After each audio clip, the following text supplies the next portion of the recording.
Assalamualaikum warahmatullahi wabarakatuh. Perkenalkan, nama saya Ridwan Tajudin, NIM 1120091.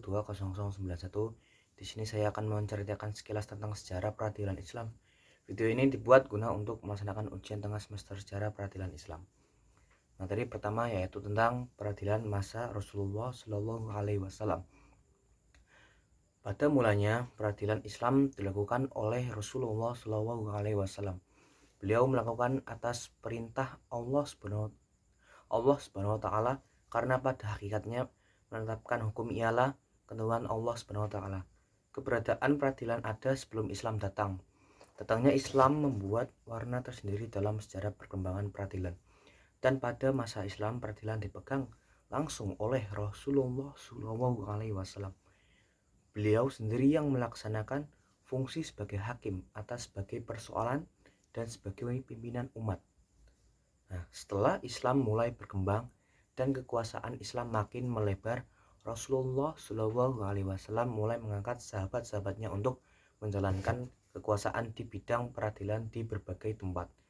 Dengan demikian, dapatlah kita menetapkan bahwa hakim pertama di dalam Islam ialah Rasulullah Shallallahu Alaihi Wasallam itu sendiri.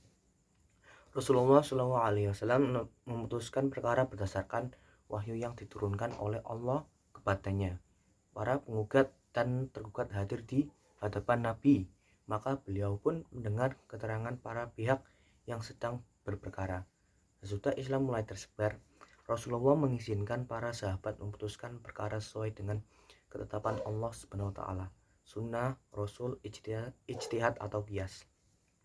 Nabi membenarkan para hakim mempergunakan qiyas untuk memutuskan perkara-perkara sengketa adalah karena hukum-hukum Al-Quran yang telah turun hanya mengenai beberapa kejadian saja. Nah, demikian pula sabda-sabda Nabi dan petunjuk-petunjuknya hanya mengandung hal-hal yang umumiyah, bukan juz'iyah, yang terus-menerus terjadinya di setiap masa dan tempat. Nah, materi yang kedua yaitu peradilan pada masa Khulafa ar-Rasyidin. Khulafa ar-Rasyidin merupakan peradilan pada nan kata khulafa yang berarti pengganti. Nah, sedangkan Rasyidun berarti yang mendapatkan petunjuk. Jadi khulafa al-Rasyidin adalah khalifah-khalifah atau pengganti-pengganti Rasulullah SAW yang berarti mendapat bimbingan yang benar. Nah, yang pertama yaitu pada masa Abu Bakar As-Siddiq. Nah, di masa Abu Bakar tidak tampak ada perubahan dalam lapang peradilan ini karena kesibukannya memerangi sebagian kaum muslimin yang murtad sepeninggalan Rasulullah SAW dan kaum pengembang menunaikan zakat dan urusan-urusan politik dan pemerintahan lainnya. Di samping itu, belum meluasnya wilayah kekuasaan Islam. Pada masa itu, dalam masalah peradilan, Abu Bakar mengikuti jejak Rasulullah SAW, yakni ia sendirilah yang memutuskan hukum di antara umat Islam yang ada di Madinah. Nah, adapun sumber hukum pada Abu Bakar adalah Al-Quran, Sunnah, dan ijtihad setelah pengkajian dan musyawarah dengan para sahabat. Dapat dikatakan bahwa pada masa pemerintahan Abu Bakar belum ada pemisah antara tiga kekuatan, yaitu kuatal syariah atau legislatif lah, yang kuatal al-qadiyah yudikatif, nah di dalamnya masuk peradilan, dan kuatal tanfisiyah yaitu eksekutif. Nah, yang kedua masa Umar bin Khattab. Pada masa pemerintahan Umar, ketika al-Islam semakin tersebar, masalah hukum semakin bertambah dan semakin meluas pula peranan para gubernur. Oleh karena itu, Umar bin Khattab memisahkan peradilan yudikatif dari pemerintahan eksekutif dan pengataan beberapa orang sebagai hakim atau qadhi. Nah, selain para gubernur, Umar sebagai pengusaha, beliau mengungkapkan pejabat-pejabat ad-qadhi dengan membatasi wewenang mereka. Tetapi perkara kerajaniah atau pidana yang had atau maka ditangani khalifah dan penguasaan daerah. Nah, pengataan qadhi pada masa Umar yaitu qadhi daerah mulanya ditunjuk oleh khalifah sendiri. Tetapi apabila khalifah tidak menetapkan dan memutuskan seseorang yang telah ditetapkan untuk suatu daerah, maka khalifah itu akan kepada gubernurnya mengatakan kodi menurut pilihannya sendiri. Nah, yang ketiga yaitu pada masa Utsman bin Affan. Nah, peradilan dilakukan di dalam gedung tertentu, itu yang pertama. Yang kedua, beliau selalu menyadarkan keputusannya pada Al-Quran dan Sunnah. Bila tidak ditemukan ke dalam Al-Quran dan Sunnah, maka beliau mengadakan musyawarah dengan sahabat-sahabatnya yang dalam menetapkan suatu hukum atau suatu keputusan. Nah, yang ketiga, mengirimkan surat kepada petugas atau ke kodi-kodi yang berada di dalam apabila dalam menjalankan tugas mereka. Nah, itu berlaku adil. Nah, yang keempat, melarang untuk berbuat curang dalam menjalankan tugas mereka. Nah, masa Ali bin Abi Thalib ini adalah masa yang keempat atau khalifah yang keempat. Nah, beliau selalu memberikan santaran kodi-kodi bertugas menjalankan tugasnya berdasarkan dengan atau keadilan dan kasih sayang terhadap masyarakat. Beliau sangat memperhatikan gubernur dan para hakim dengan bimbingan atau pengarahan. Nah, ahli mental hukum di antara manusia selama di Madinah, ketika keluarga di Basrah, dia mengangkat Abdullah bin Abdul Absega, lupa, yang itu di Madinah, dan mengangkat Abdul As'ad Du'ali dalam masalah pemerintahan di Basrah dan sekali dalam peradilan. Nah, selain itu ada dua juga pemerintahan yang menyusun kita bertentangan dasar ilmu nahwu. Nah, ini materi yang ketiga yaitu peradilan pada masa Bani Umayyah. Nah, yang pertama ini bentuk dan praktek peradilan pada masa Bani Umayyah. Dinasti Umayyah berkuasa selama kurang lebih 91 tahun, dari tahun 661 Hijriah sampai 750 Hijriah. Nah, pada dinasti Umayyah, Al-Qadhi dikenal dengan Al-Nizam Al-Qadhi, organisasi yang kehakiman, di mana kekuasaan peradilan telah dipisahkan dari kekuasaan politik. Ada dua ciri khas bentuk peradilan yaitu masa Umayyah, yaitu yang pertama, hakim memutuskan perkara menurut hasil ijtihadnya sendiri dalam hal-hal yang tidak ada nas atau ijma.